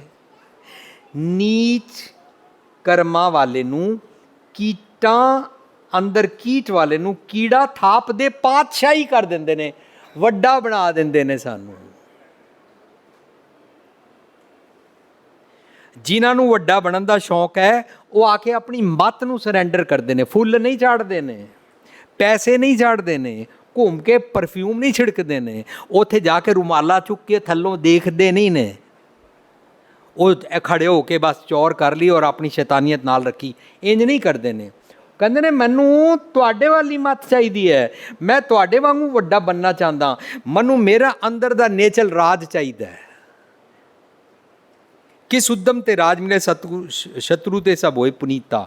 मेरे सारे शत्रु मेरे मंदे ख्याल, ये वैरी मित्र सब कीतियां न मंगै मंदा, मेरा भैड़ा ना सोचा करन, ऐसे वाली ख्याल अकल दे दियो। सो शब्द का जो भाव निकलिया कि तीरथ बड़ा के हर का दास। तीरथ का मतलब किसी जगह नूं नहीं कहते ने, तीरथ का मतलब बेअंत पंक्तियां ने। मैं तो गुरु ग्रंथ साहब चो कम से कम 15-20 पंक्तियां लैके आया, लेकिन 15-20 चों भी असी बस इस असेंस नूं ही समझांगे। सच वर्त संतोख तीरथ, ज्ञान ध्यान इशनान ही असली इशनान है। माघ पुनीत पई तीरथ अंतर जानिया। अंदर दा तीरथ, अंदर रब जी नूं सतगुर कहंदे ने। कह कबीरों पिया उदास, मैं हूँ उपराम हो गया पैड़े ख्यालों वालों, क्योंकि मैनू आंसर मिल गया है। तीरथ बड़ा के हर का दास। जब मैंने निम्रता में आके सरेंडर किया तो मुझे पता लगा तीरथ बड़ा होता है। तीरथ किसी जगह को नहीं कहते हैं, तीरथ सतगुरु को कहते हैं। सतगुरु का दरियाव होता है, सतगुरु समुंदर सागर है, बोयत है। सतगुरु दे सागर विच नहा के मेरिया गुणा की मैल उतर जाती है, मैं नीच तो ऊच हो जाता, मैं वड्डा हो जाता। कबीर जी कहते हैं मैनूं इहदा आंसर मिल गया। कितना सिंपल शब्द है, पर गहराई च विचारिया ही पता लगेगा कि असी हर का दास नूं वड्डा कहना है या किनू कहना है। सो अल्टीमेटली शब्द कहता है तीरथ वड्डा है। तीरथ डज नॉट मीन किसी जगह जाना है धरती ते। तीरथ माघ पुनीत पई तीरथ अंतर जानिया, ਅੰਦਰ ਹੈ। ਜਿਨ੍ਹਾਂ ਨੂੰ ਤੀਰਥ ਅੰਦਰ ਦਾ ਸ਼ਬਦ ਸਮਝ ਆ ਜਾਂਦਾ, ਉਹ ਬਾਹਰਲੇ ਕਿਸੇ ਵੀ ਤੀਰਥ 'ਤੇ ਕਦੀ ਵੀ ਨਹਾਉਣ ਨਹੀਂ ਜਾਂਦੇ ਨੇ। ਕਿਉਂਕਿ ਅਸੀਂ ਬਾਰ-ਬਾਰ ਪੜ੍ਹਦੇ ਹਾਂ, ਨਹਾਵਣ ਚੱਲੇ ਤੀਰਥੀ ਮਨ ਖੋਟੇ ਤਨ ਚੋਰ, ਇੱਕ ਪਉ ਲੱਥੀ ਨਹਾਤਿਆ ਦੋਏ ਪਾਚੜੀਐਸ ਹੋਰ, ਬਾਹਰ ਧੋਤੀ ਤੂਮੜੀ ਅੰਦਰ विष निकोर, साध भले अण नहात्या चोर से चोरा चोर, चोर जाते हैं तीर्थों पे नहाने, तथा कथित तीर्थों पे। असली तीर्थ क्या है? अंदर। अंदर कौन है? सतगुर। सतगुर कौन है? रब जी। रब जी कहाँ रहते हैं? अंदर। वसी रब ह्याली है। रब जी बाहर नहीं रहते हैं, बल्कि जो ब्रह्मंडे सोई पिंडे, जो खोजै सो पावे गुरबाणी। अंदर दे रब, अंदर दे तीरथ दे बारे गल समझाती है, ते जेड़े अंदर दे तीरथ ते टिक जाते हैं वो बाहरले तीर्थां ते भटकना छोड़ देंदे ने। ऊँ तो जाइए जो इं ना होए, मन रे थिर रहो मत कर जाई जियो, बाहर ढूंढत बहुत दुख पावे, घर अमृत घट माई जियो। इत्थे ही तीरथ है। सो तीरथ वड्डा है। मन का झगड़ा है कि मैं नीच कर्मा करके छोटा हो गया, मैं भी वड्डा होना चाहता। वड्डे दे सदका हर का दास बनता है ताकि मैं वड्डा हो जावां। नम्रता इस शब्द के अंदर चूल है। जो ही हर का दास बनांगे, अपने अवगुणां वल झाती मारांगे, नम्रता जा जावांगे। वड्डा होण लई रब्बी गुण लैके नवीं उत्पत्ति करानी है, उसनूं ब्रह्मा की अवस्था कहते हैं। वड्डा होण लई अवगुण जमा दी आदतां छड्डणीਆਂ पैंदियां ने, विचों मारकड़ियां बुराइयां करना पैंदा है। अंदर दी कशमकश का झगड़ा निज घर दी गल्लां नूं सुण के मुक जाता है, क्योंकि असी वर्च्यूज़ दे आदि हो जाते हैं। चंगा सुभाव बनता जाता है, भैड़े ख्यालों वालों उदास होते जाते हैं। फाइनली तीरथ वड्डा है, बट हर का दास भी वड्डे दे विच नहा के, वड्डे दी मत लैके वड्डा हो जाता है। और मन का काम ये सी कि वड्डा होना है, यही वो लोचदा सी। उच्चे दे गुण लैके उच्चा हो जाता है। गुरमुख होवे सोई बुझै, गुण कै गुणी समावणिया। एवड उच्चा होवे कोई तिस उच्चे को जाने, सोए काज कम वर्च्यूज़ लेना है। निज घर तो मत लैनी है, निज घर तीरथ है। आइडियल शख्सियत जे बनना चाहते हाँ तो तीरथ अंतर दी गति वास्ते अंदर दे तीरथ नूं प्राप्त करना पेगा, उत्थे नहाना पेगा। अंदर दियां गल्लां सुन के उन्होंने कहते ने वड्डे अगे आदेश करना, समर्पण करना। जिहड़े लोगों को यह तीरथ समझ नहीं आता, वो संगरांद, मस्या, पूर्णमाशी और सालाना पता नहीं किहड़ी किहड़ी जगह के तीर्थां ते जाते रहते हैं। जिन्होंने अंदर का तीरथ समझ आ जाता है, वो अंदर के तीरथ ते नहाण की गल करते हैं। ते उदास कदों होंदे आ? ये जग जड़ता देख के भयो कबीर उदास, ये जग जड़ता देख के भज पए सतगुर शरणा। सो जदों अवगुणा तो सानू मुश्किल बनती है, साडा सुभाव बिगड़ता है, तो अवगुणा तो छुट्टण वास्ते अवगुणा वल्लों उदास होना पैंदा है, तो सतगुर का पल्ला फड़ना पैंदा है। सतगुर का पल्ला फड़न का मतलब है मैं तीरथ ते जा रहा। सतगुर का पल्ला फड़न का मतलब है मैं सतगुर नूं तीरथ समझदा, मैं सतगुर दे गुर दरियाओ विच नहाना है। जदों असी हर का दास हर जन बन जाते हाँ, तो असी चंगे गुणा के सुभाव वाले बनते जाते हाँ और वर्च्यूज़ के धारनी हो जाते हाँ, वाइसिस छुट जाती हैं। लेकिन असी क्लेम नहीं कर सकते हाँ कि मैं हर का दास बन गया। क्यों? क्योंकि जदों बूंद समुंदर समा जाए तो बूंद क्लेम नहीं कर सकती। किहड़ी बूंद कहेगी मैं इस समुंदर अलग हैगी हाँ? वो जिहड़ा अपने आप के अंदर फील आना, मैनू सब कुछ पता है, मैनू सारी अक्ल है, मैनू सारा ज्ञान है, मैनू पता है बाणी पढ़ते किस तरह ने, मैनू पता है माला किवें फेरीदा है, मैनू पता है कि शब्दां दे अर्थ की होंदे ने। जदों यह भुलेखा आ जाए ना, तो असीं हर का दास बने ही नहीं। हर का दास की की निशानी है? सतगुर की जिसनों मत आवे सो सतगुर माए समाना। वो सतगुर के अंदर ही समा जाता है। वो अपनी गुणा की प्राप्ति दियाँ सारी दुनिया अगे फट्टी लगा के हौमे दा दिखावा प्रगटावा नहीं करता।